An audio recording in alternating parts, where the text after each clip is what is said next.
প্লেটটা পড়ে গেছে। আর এখানে আমি একটা মুসুর ডাল রিসিভ করেছি এই ভাঙা পার্সেলের সাথে।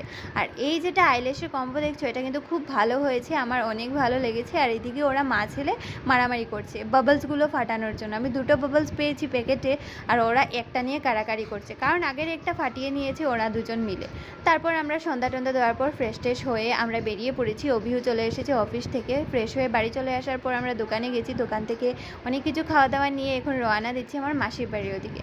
অশ্মির বাড়িতে যেতে হবে, কারণ আমাদের আজকে নেমন্তন্ন, বিকেলে সন্ধ্যার টিফিন করতে হবে, তাই আমরা 4 জন মিলে বেরিয়ে পড়লাম। এসেই মনু দেখো কি সুন্দর আমার ঘরের চাবি নিয়ে খেলাধুলা করছে। তারপর ওরা আমাদেরকে একটু ড্রিঙ্ক দিল, ড্রিঙ্ক করার পর সবার সাথে গল্প করতে লেগে গেছি। আর মাসির হাতের বানানো কেকটা খেয়ে জাস্ট কি বলবো, আমি তো পুরো ফিদা হয়ে গেছি।